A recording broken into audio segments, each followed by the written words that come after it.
வணக்கம். நான் உங்கள் Damodaran Prakash. News time TN சேனலுக்காக தெருக்கூத்து பகுதி.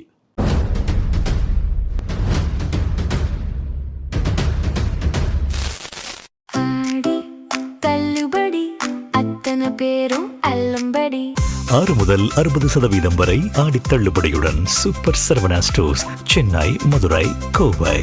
இன்னைக்கு பல மாற்றங்களை விஜய் கவர்மெண்ட் செஞ்சுருக்கு. அதில் ஒரு முக்கியமான மாற்றம் லஞ்ச ஒழிப்புத்துறை இயக்குனராக இருந்த அருண் ஐபிஎஸ்ஸை போலீஸ் பயிற்சி கல்லூரிக்கு மாற்றிருக்காங்க. ரைட்டுங்களா?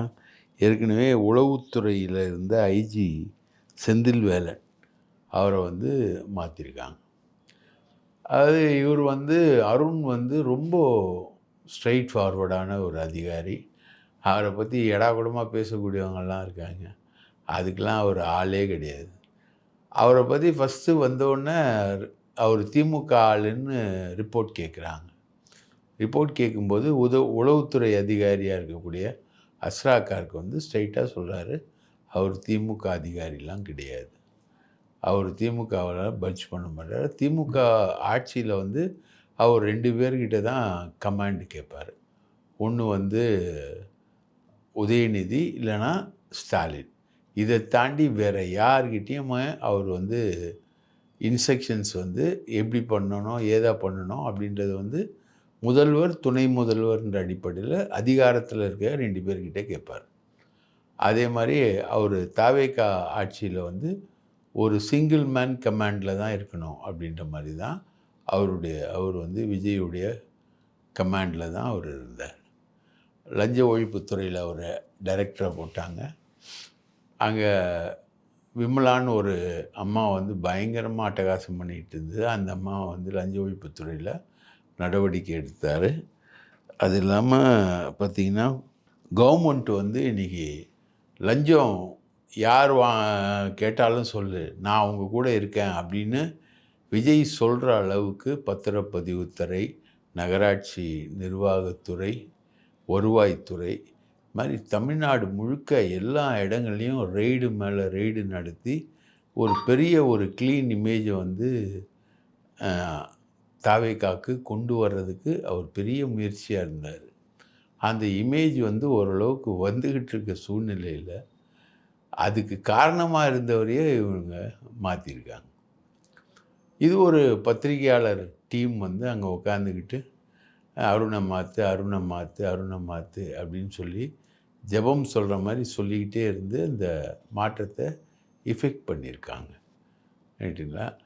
இந்த எஃபெக்ட் இந்த கவர்மெண்ட்டுக்கு நல்ல எஃபெக்டாக தெரியல. இந்த கவர்மெண்ட் ஒரு 6 மாதத்தில் டோட்டலாக எக்ஸ்போஸ் ஆகி போகுது. அதுக்கான அறிகுறிகள் தான் இப்போது நமக்கு இந்த அருண் மாற்றம் மூலமாலாம் நமக்கு தெரிய வர்றதுன்னா, இந்த கவர்மெண்ட் டோட்டலாக 6 மாதத்தில் எக்ஸ்போஸ் ஆகிடும். நான் கூட யோசித்தேன், ஏன்னா அருண் மாதிரி ஒரு நல்ல அதிகாரிகள் எல்லாம் நல்ல இடத்துல தானே இவங்க வச்சுருக்காங்க. அப்போ இந்த கவர்மெண்ட்டுக்கு ஒரு நல்ல இன்டென்ஷன் இருக்குல்ல, லஞ்ச ஒழிப்புத்துறையில் அவரை போட்டால் உண்மையிலே லஞ்சம் ஒழிக்கிறதுக்காக இவங்க பாடுபடுறாங்க அப்படின்ற மாதிரிலாம் கூட யோசித்தோம் நம்மலாம். ஆனால் அதெல்லாம் இல்லை, நாங்கள் பழைய குருடி கதவு திரடி தான், அந்த கதியில் தான் நாங்கள் செயல்படுவோம் அப்படின்றது இன்றைக்கி எல்லா பத்திரிகையாளர்கள் வாயிலையும் வர்றது என்னென்னா, அருணோட டிரான்ஸ்ஃபருக்கு அப்புறம் இந்த கவர்மெண்ட் இன்னும் 6 மாதத்தில் முழுக்க முழுக்க எக்ஸ்போஸ் ஆகி அசிங்கப்பட்டு நிற்க போகுது இந்த கவர்மெண்ட்டு அப்படின்றது தான் எல்லார் வாயிலையும் வரக்கூடிய ஒரு மிகப்பெரிய வார்த்தையாக இருக்குது. நம்ம சொல்லலை, நமக்கு அந்த இன்டென்ஷன்லாம் கிடையாது. இந்த கவர்மெண்ட் அசிங்கப்பட்டு நிற்கணும், அது பண்ணணும், இது பண்ணணும்லாம் இன்டென்ஷன் கிடையாது. நம்ம செய்தியாளர்கள் பத்திரிகை செய்திகளை சொல்கிறோம். இப்போ அருணை மாற்றிட்டாங்க. அருண் செஞ்ச ஒர்க்கு, நல்ல ஒர்க் எல்லாமே போயிடுச்சு. அவர் நேரு மேலே எஃப்ஐஆர் போட சொன்னாங்க, போட்டார். ஏவா வேலு மேலே எஃப்ஐஆர் போட சொன்னாங்க, அதையும் அவர் போட்டார். ஏவா வேலு மேலே எஃப்ஐஆர் போடணுன்றது ஆதவ் அர்ஜுனாவுடைய மிகப்பெரிய கனவு. ஏன்னா அவர் திமுகவில் எம்பிக்கு ட்ரை பண்ணார், அந்த எம்பியாக விடாமல் ஏவாவேலு தடுத்தார் அப்படின்றதுனால சட்டமன்றத்தில் விஜய் பேசின உடனே ஆதாரம் இருக்கான்னு சொல்லிட்டு உதயநிதியும் ஏவாவேலுவும் அதை எதிர்த்து பேசின உடனே ஏவாவேலுவை வந்து எப்படியும் உள்ள தள்ளணும் அப்படின்னு சொல்லிட்டு ஒரு பிளான் பண்ணிவிட்டு அவர் மேலே கரூரில் அதிமுக பீரியடில் போடப்படாத ஒரு சாலை, அந்த சாலை தொடர்பான ஒரு வழக்கில் முழுக்க ஸ்பீடாக ஒர்க் பண்ணி ஏவாவேலு வந்து உள்ள தள்ளணும் அப்படின்றதுக்கு பிளான் பண்ணி ஆதவ அர்ஜுனா மூவ் பண்ணுறாரு. விஜய்கிட்ட அடம் பிடிக்கிறாரு, ஏவாவேலு உள்ளே தள்ளணும் அப்படின்னு. ஏவாவேலு மேலே லஞ்ச ஒழிப்புத்துறை வழக்கு போடணுன்ற அப்போது போட்ட எஃப்ஐஆர் அது வந்து கரூர் காவல் நிலையத்தில் எஃப்ஐஆராகவே ஆகிருக்கு. அது தொடர்பாக என்ஜினியர்கள் தண்டிக்கப்பட்டும் இருக்காங்க. அதெல்லாம் தூசி தட்டி எடுத்து உடனடியாக அவரை வந்து நடவடிக்கை உள்ளாக்கணும். அதாவது எப்படி கொண்டு போகிறாங்கன்னா, அன்றைக்கி நடந்த மோசடிக்கு உரிய நடவடிக்கை எடுக்கலை ஏவாவேலுன்னு கொண்டு போகிறாங்க. அவர் வீட்டை சோதனை போட்டு 46 லட்சம் ரூபாய் எடுத்து பெரிய காலேஜு அது இதெல்லாம் வச்சுருக்காரு. அவங்க வீட்டில் 46 லட்சம் ரூபாய் இருக்காதான்னா அதெல்லாம் எடுத்து தூசி தட்டி எடுத்து அவரை வந்து கொண்டு வராங்க. ஸோ இந்த பிளானிங் எல்லாத்தையுமே இவங்க சொல்லக்கூடிய பல விஷயங்களை கரெக்டாக அதை எக்ஸிக்யூட் பண்ணுறதுக்கான வேலைகளை தான் அருண் வந்து செஞ்சுக்கிட்டு இருந்தார். அந்த அருணை வந்து இப்போ இவங்க டார்கெட் பண்ணுறாங்க. அப்போது விநாசகாலே விபரீத புத்தி, இதான் 91, 96 ஜெயலலிதாவும். எது தப்போ அதை வந்து துணிஞ்சு செய்கிறது, எது கெடுதல் விளைவிக்குமோ அதை வந்து துணிஞ்சு செய்கிறது தான் இவங்களுடைய வேலை. இப்போ பார்த்தீங்கன்னா ஆதவ் அர்ஜுனா வந்து என்ன லெவலில் இருக்காருன்னா, இப்போ அவர் வந்து ஒரு 15 மினிஸ்ட்ரிக்கு வந்து பிஏ போட்டிருக்கார். 15 மினிஸ்ட்ரிக்கு அவருடைய வாய்ஸ் ஆஃப் காமன்லேருந்து தான் பிஏ போட்டிருக்கார் அவர். ரைட்டுங்களா? ஒரு பையன் சையத் அபுதாகிர் அப்படின்னு, அவனை ஒரு இடத்துக்கு பொலிட்டிக்கல் பிஏவாக போட்டிருக்காங்க. ஒரு ஜூனியருடன் ரிப்போர்ட்டர் சையத் அபுதாகிர், அவனை வந்து போட்டிருக்காங்க. அதே மாதிரி ஒவ்வொரு மினிஸ்டர் அருண்ராஜ் அவருக்கும் பிஏ வந்து ஆதவ் அர்ஜுனாவுடைய வாய்ஸ் ஆஃப் காமன்லேருந்து தான் கொடுத்துருக்காங்க. ஒரு 10-15 மினிஸ்டர்ஸ்க்கு ஆன பிஏ வந்து வாய்ஸ் ஆஃப் காமன்லேருந்து தான் கொடுத்துருக்காங்க. அவங்க எல்லாருமே ஆதவ் அர்ஜுனாவுடைய கண்ட்ரோலில் இருக்காங்க. இந்த விஷயம் என்பது வந்து ரொம்ப பெருசாக போயிட்டுருக்கு.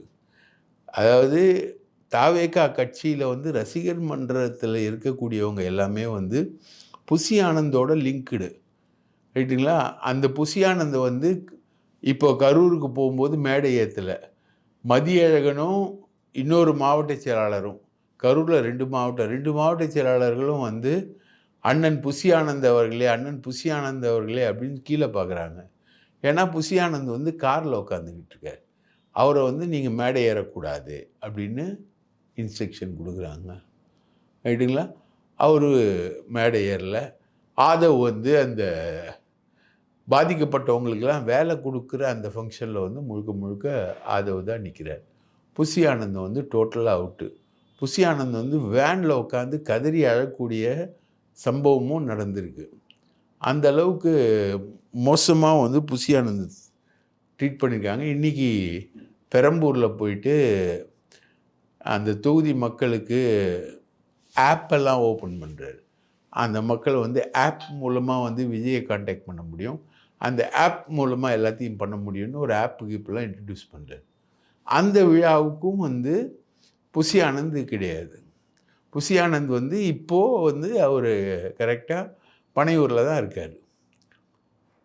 பனையூர் அலுவலகத்தில் அவர் இருக்கார். அவரை வந்து கூட்டிகிட்டு போடல. அப்போ புசி ஆனந்தை டோட்டலாக டாமினேட் பண்ணிவிட்டு அவரை காலி பண்ணிவிட்டு இவங்க விஷ்ணு ரெட்டியும் ஜானும் டாமினேட் பண்ணக்கூடிய ஒரு விஷயத்துக்கு தான் வந்து இவங்க போயிட்டுருக்காங்க.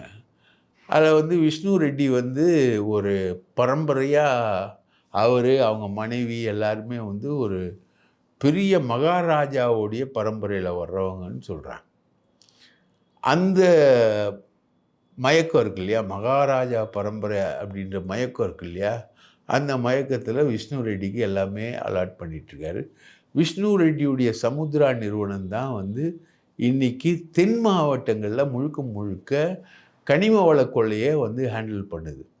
கேரளாவுக்கு லோடு அனுப்புறது இப்போவும் நடந்துக்கிட்டு இருக்கு. அதுக்கு காரணம் விஷ்ணு ரெட்டியுடைய சமுத்ரா நிறுவனம் தான். அது எந்த அளவுக்கு அது நடந்துக்கிட்டு இருக்கு அப்படின்னு நீங்கள் பார்த்தீங்கன்னா ரொம்ப மோசமாக போயிட்டுருக்கு. அது எப்படின்னா அங்கே வந்து தமிழ்நாடு முழுக்க யாரும் மணல் அள்ளுறதில்ல, கல் உடைக்கிறதில்ல. அங்கொன்றும் இங்கொன்றுமாக சில குவாரிகளில் ஒர்க்கு நடக்குது. அது எல்லாமே சமுத்ராவுடைய நிறுவனத்தோட ஒர்க்கு தான். அங்கொன்றும் இங்கொன்றுமாக குவாரிகளில் உடைக்கப்படுற கல், எம்சாண்டு இதெல்லாமே ஓடுது. சரிங்களா? கர்நாடகாவுக்கு போகிறதும் ரெஸ்ட்ரிக்ட் பண்ணியிருக்காங்க. இங்கே வந்து சவுடு மணல் அள்ளுறதையும் ரெஸ்ட்ரிக்ட் பண்ணியிருக்காங்க. ஆற்று மணல் அள்ளுறதையும் ரெஸ்ட்ரிக்ட் பண்ணியிருக்காங்க. முழுக்க முழுக்க ஆற்று மணல் வந்து சப்ளை ஆகல. ஒரு 10 அடி ஆற்று மணல் வந்து தேங்கி கிடக்குது. மேட்டூர்லேயும் கொள்ளிடத்துலேயும் தேங்கி கிடக்குது. அதை அள்ளுறதுக்கு எல்லாரும் முயற்சி பண்ணுறாங்க, யாருக்கும் பர்மிஷன் கொடுக்கல. ஆனால் சவுத்தில் தென்காசி, திருநெல்வேலி, நாகர்கோவில் இந்த இடங்கள்லேருந்து கேரளாவுக்கு லோடு போகுது. கேரளாவுக்கு டாரஸ் லாரியில் மணலும் கல்லும் வந்து போய்கிட்டே இருக்குது. அது எல்லாமே வந்து விஷ்ணு ரெட்டியோட ஆட்கள். விஷ்ணு ரெட்டியோடைய ஆட்கள் எப்படிப்பட்ட ஆட்கள்னால் ஒரு பெரிய கூலிப்படையை விஷ்ணு ரெட்டி வச்சுருக்காரு. அதாவது ஆந்திரா படத்துலலாம் பார்க்குறோம் இல்லையா, புஷ்பாலெலாம் பார்க்குறோம் இல்லையா, வெட்டுறானுங்கள்ல, அந்த மாதிரி யாராவது தடுத்தா வெட்டு. தாசில்தார் தடுக்கிறது இல்லை, ஆர்டிஓ தடுக்கிறது இல்லை, கலெக்டர் தடுக்கிறது இல்லை, மைனிங் ஆஃபீஸர் தடுக்கிறது இல்லை, யாருமே தடுக்கிறது இல்லை. யார் தடுத்தாலும் விஷ்ணு ரெட்டி டீம் வெட்டும். அப்படி தான் வந்து கேரளாவுக்கு கனிம வளங்கள் போய்கிட்டு இருக்கு. கேரளாவில் கனிம வளங்கள் வந்து தமிழ்நாட்டிலேருந்து போகலன்னா வாழவே முடியாது அப்படின்ற ஒரு சூழல். அதெல்லாம் முழுக்க முழுக்க பண்ணுறது வந்து விஷ்ணு ரெட்டி. இல்லைங்களா? விஷ்ணு ரெட்டியுடைய டாமினேஷன் தான் இப்போ. விஷ்ணு ரெட்டியும் ஜானும் வந்து பெரிய அளவுக்கு டாமினேஷன். ஒரு வாரமாக வந்து ஆதவ் வந்து கடைசியாக பேசினது வந்து பார்த்திங்கன்னா, அந்த போலீஸ்காரங்கள்லாம் சேர்ந்து தான் வந்து கரூரில் வந்து கொலை பண்ணாங்க, போலீஸ்காரங்களும் திமுக ஆட்களும் சேர்ந்து தான் கரூரில் கொலை பண்ணாங்கன்னு ஆதவ் ரெட்டி பேசினது தான் அவருடைய கடைசி பேச்சு. அதை தாண்டி அவர் எந்த பேச்சும் அவர் வந்து பேசலை. Aadhav off, Bussy Anand off. அப்போ ஆண் யாருன்னா விஷ்ணு ரெட்டியும் நம்ம ஜெகதீஷ் பழனிசாமியும் ஜானும் தான். ஜான் தான் வந்து திருச்சியில் கிழக்கில் வந்து வேட்பாளராக நிற்க போகிறாரு. அவர் தான். அடுத்தது வந்து தாவேக அமைச்சரவையில் வந்து பெரிய அளவுக்கான ஆளாக வர போகிறது ஜான் தான். இந்த கூட்டணி இருக்குது பாருங்கள், விடுதலை சிறுத்தை, கம்யூனிஸ்டுகள் எல்லாருமே வந்து கூட்டணியாக இருக்காங்களே, அது எல்லாத்தையும் காலி பண்ணுறார். அது ஆதவ் அர்ஜுனா வந்து கம்யூனிஸ்டுகள்கிட்ட நட்புறவை கடைப்பிடிச்சி பல விஷயங்களை பண்ணுறதுக்காக தோழர் கே பாலகிருஷ்ணனை தனிமையில் சந்தித்து பேசியிருக்கார். அது அந்த கட்சிக்குள்ளே மிகப்பெரிய விவாதமாக இருக்குது. ஏன்னா போன வாரம் தான் வந்து மார்க்சிஸ்ட் கம்யூனிஸ்ட் கட்சியை சேர்ந்தவங்க ஒரு தூதுக்குழுவாக வந்து விஜயை பார்த்தாங்க. அவங்க ஒரு தூதுக்குழுவாக பார்க்கும்போது தனியாக இவருக்குன்னா லாட்ரி வியாபாரியோட பாலகிருஷ்ணனுக்கு என்ன சகவாசம்ன்ற கேள்வி வந்து பெரிய அளவுக்கு பாம் மாதிரி கம்யூனிஸ்ட் கட்சியில் வெடிச்சிருக்கு. கிட்ட ஒரு பொண்ணுக்கிட்ட ஒரு தப்பாக ஒரு எஸ்எம்எஸ் அனுப்புனார் அப்படின்றதுக்காக WR வரதராஜன் ஒரு அருமையான தோழரை கிட்டத்தட்ட தற்கொலைக்கு தூண்டி அனுப்புன கட்சி வந்து மார்க்சிஸ்ட் கம்யூனிஸ்ட் கட்சி. இப்போ WRவிக்கு ஒரு நீதி, ஒரு எஸ்எம்எஸ்க்கு ஒரு நீதி. ஒரு எஸ்எம்எஸ், அதாவது அவர் டூர் ப்ரோக்ராமை வந்து அவருக்கு நெருக்கமான ஆட்களுக்கு தெரிவிப்பார். அதில் அந்த பொண்ணு நம்பரும் இருந்திருக்கு, ஒரு பொண்ணு நம்பரு, அவ்வளோதான். அந்த பொண்ணுக்கும் அந்த எஸ்எம்எஸ் போயிருக்கு. அதை ஒரு பெரிய பிரச்சனையாக்கி இன்றைக்கி பொலிட் பியூரோ உறுப்பினர்னு சொல்லக்கூடிய வாசுகி அதை வந்து ஒரு பெரிய பிரச்சனையாக்கி அது பெரிய என்கொயரி ஆக்கி சொல்லாததெல்லாம் அவர் செஞ்சிட்டான்னு சொல்லி அவரை வந்து மத்திய கமிட்டியிலேருந்து தூக்கி எடுத்துகிட்டு வந்து தென் சென்னை மாவட்ட கமிட்டியில் போட்டு ஒரு லைப்ரரி இன்சார்ஜாக போடும்போது அவர் வெக்ஸ் ஆகி போய் போரூர் ஆற்றுல உழுது செத்தே போனார். ஒரு பொண்ணுக்கு எஸ்எம்எஸ் அனுப்புனது விஷயம், அது அவர் தெரிஞ்சு அனுப்பவே இல்லை. அந்த பொண்ணு பேர் பிரமீளா. அவர் தெரிஞ்செல்லாம் அனுப்பலை. அவர் வந்து எல்லாருக்கும் அனுப்புகிற மாதிரி அனுப்புனார். அவருடைய நட்பு வட்டாரத்தில் இருக்க எல்லாருக்கும் அனுப்புனார். அதில் இந்த பொண்ணு ஒரு தடவை ஃபோனில் பேசினதுனால அந்த நட்பு வட்டாரத்துக்குள்ளே அது இருக்குன்றனால அந்த எஸ்எம்எஸ் அந்த பொண்ணுக்கு போயிடுச்சு. அவரோட எஸ்எம்எஸ் போன ஒரே ஒரு காரணத்துக்காக வாசுகி ருத்ரதாண்டவம் ஆடி WR வரதராஜன் வந்து படுகொலை செய்யப்படுறதுக்கு தற்கொலை செய்கிற அளவுக்கு அவ்வளோ அருமையான ஒரு தோழர் அவர். அவரெல்லாம் அப்படி பண்ண கட்சி இன்றைக்கி ஆதவ் அர்ஜுனும் அவன் வந்து தனியாக மீட் பண்ணுறாரு. இவர் தனியாக மீட் பண்ணுறத வந்து அவன் வந்து மெசேஜே போடுறான். அந்த அளவுக்கு அந்த கட்சியில் கொடுமையான விஷயங்கள் நடந்துக்கிட்டு இருக்கு. ரைட்டுங்களா? இதுக்கிடையில் முக்கியமான விஷயம் என்னென்னா, தமிழகத்தில் கவர்னர் வந்து மாற்ற போகிறாங்க. கவர்னராக RN ரவி வந்து வராரு. இது வரைக்கும் பியூஷ் கோயல் வந்து தமிழகத்தோட இன்சார்ஜ் மினிஸ்டராக இருந்தாருங்க. அதை வந்து நிதின் கட்கரிக்கு மாற்றிருக்காங்க பிஜேபி. நிதின் கட்கரி தான் இனி இன்சார்ஜ் மினிஸ்டர். ஆர்லேக்கர் வந்து தமிழ்நாட்டு கவர்னர் கிடையாது. தமிழ்நாட்டு கவர்னர் வந்து கவர்னராக வர்றதுக்கு வந்து இவரை அஜித் தோவலையே கேட்டிருக்காங்க, நீங்கள் கவர்னராக போகிறீங்களான்னு. அஜித் தோவல் முடியாதுன்ட்டார். அவர் பாதுகாப்புத்துறை ஆலோசகராக இருந்தவர். எனக்கு தமிழ்நாட்டு கவர்னர்லாம் வேணான்ன உடனே அவருக்கு கீழே ஒர்க் பண்ணவர் தான் RN ரவி. RN ரவி தான் திமுக ஆட்சிக்கு கடுமையான குடைச்சலை கொடுத்தவர். அந்த RN ரவியை வந்து இங்கே இவங்க திரும்ப கொண்டு வராங்க. இப்போது கட்சி தாவல் நடவடிக்கைகளில் வந்து ஓப்பனாக வந்து வைகோ சொல்கிறாரு, விஜய் வந்து ஓப்பனாக கேன்வஸ் பண்ணுவேன் அப்படின்னாரு. அதே மாதிரி இந்த விஜயபாஸ்கர், கரூர் விஜயபாஸ்கர் என்னை வந்து அப்ரோச் பண்ணாங்க அப்படின்னு சொல்கிறாரு. நம்ம கூட நேற்று எக்ஸ்போஸ் பண்ணியிருந்தோம்.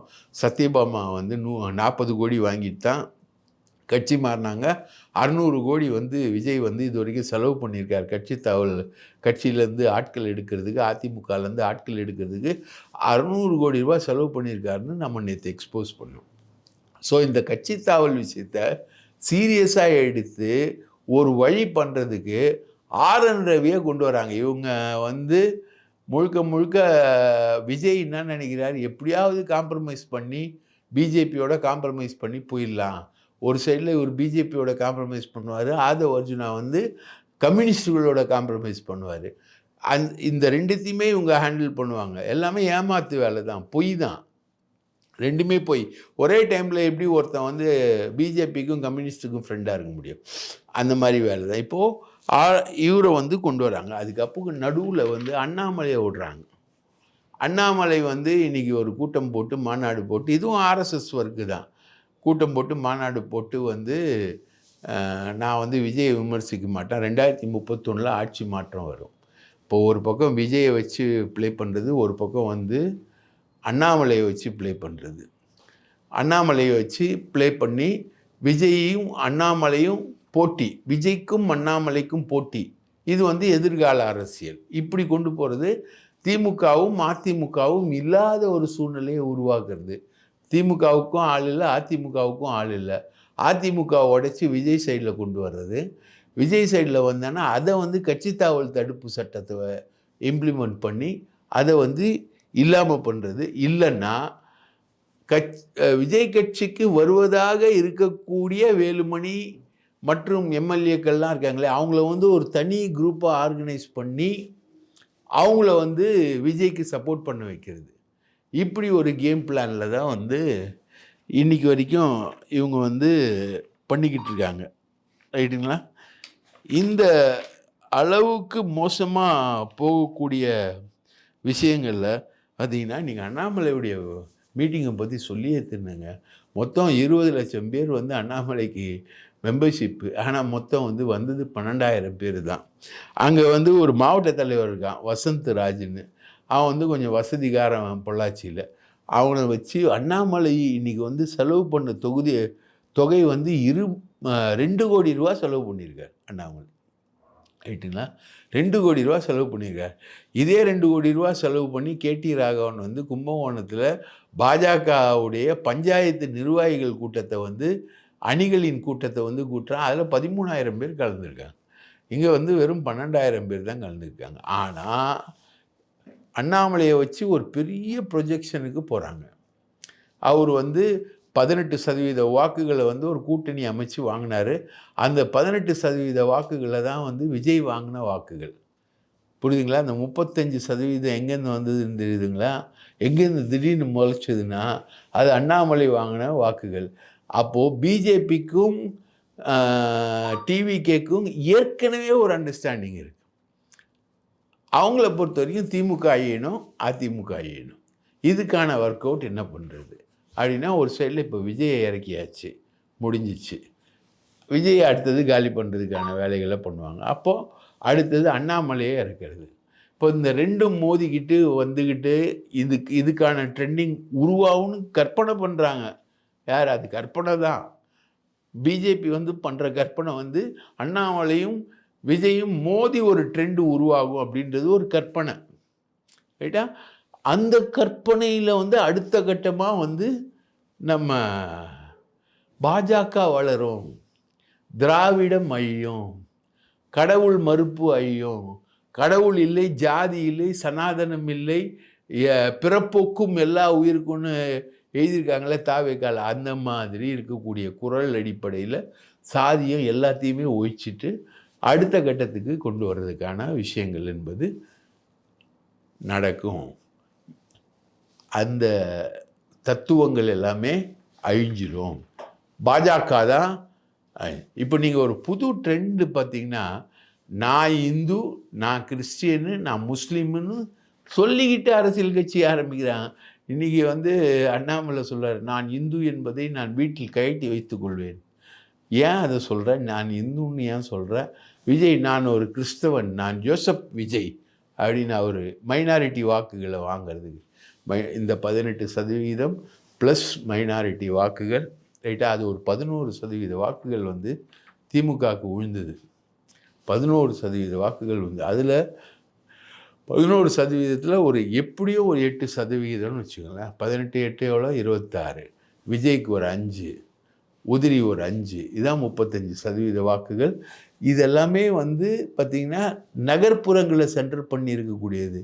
இவங்களுக்கு முழு வாக்கை மக்கள், தமிழக மக்கள் தரல, வெறும் 108 தான் கொடுத்துருக்காங்க. வெறும் 108 தான் கொடுத்துருக்காங்க.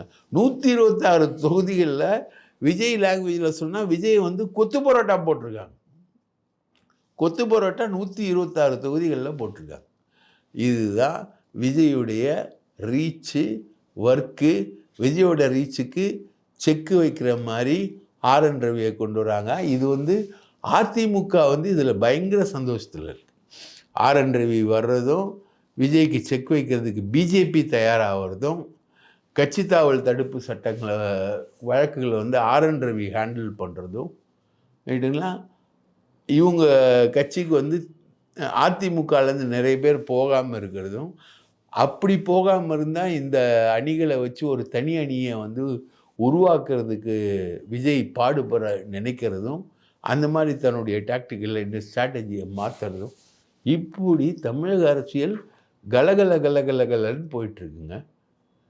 இதில் கடைசியில் இன்னும் 6 மாதத்தில் விஜயோடைய கவர்மெண்ட் பல்லிழிக்க போகுது, ரைட்டுங்களா? கேவலமாக எக்ஸ்போஸ் ஆக போகுதுன்னு மட்டும் நல்லா நமக்கு தெரியுது. நன்றி, வணக்கம்.